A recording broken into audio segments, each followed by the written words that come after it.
আমি বলছিলাম যে এই এলাকাটা চোর ডাকাতদের অভয়ারণ্য। তোমার হিরো চলে আসছে, লাইলাকে কিভাবে সজীবের হাত থেকে বাঁচাতে হয় সেটা আমার খুব ভালো করেই জানা। আমি ওনাকে চিনি না।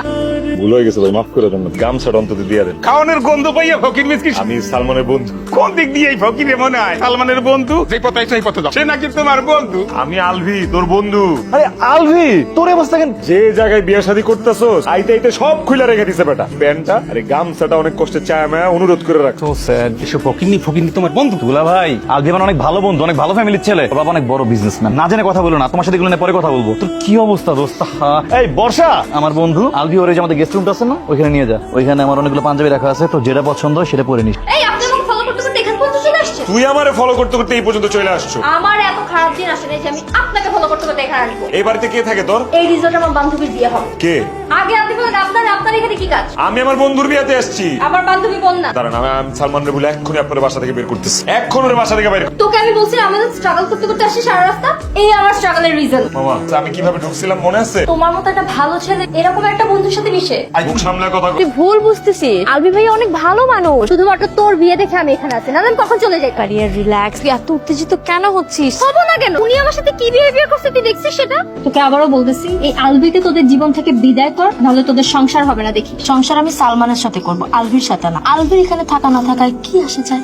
আমার কাছে মনে হচ্ছে যে আমার থেকে বেশি গুরুত্ব তুমি তোমার বন্ধু আলবিকে দিচ্ছ। তুমি হয়তো জানো না, আমাদের এই বিয়েটা আমার একটা স্বপ্ন। আমাদের এই বিয়েটা নিয়ে কতটা সিরিয়াস। আমি জানি বল, আমি সবকিছু জানি। আমার ভুল হয়েছে, প্লিজ তুমি আমাকে মাফ করে দাও। আলভি আমার বন্ধু, আর তুমি আমার লাইফ, তোমার প্রায়োরিটি সব থেকে বেশি। তুমি যদি আমাকে মাফ না করো, আমি কান ধরে ওঠা শুরু করবো। প্লিজ আমাকে মাফ করে দাও, প্লিজ।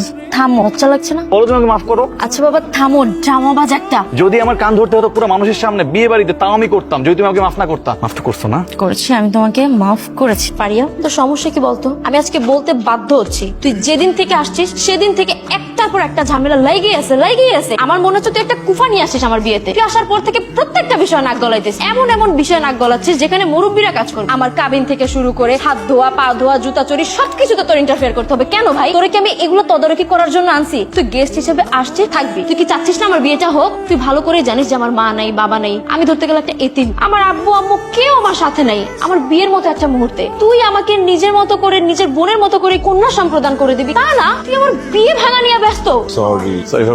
সরি এই যে আমাদের কারণে এত বিপত্তি ঘটতেছে, আমাদের কারণে এত প্রবলেম অ্যারাইজ হইতেছে, আমাদের কারণে তোরা এখন আমাদের উপর বিরক্ত।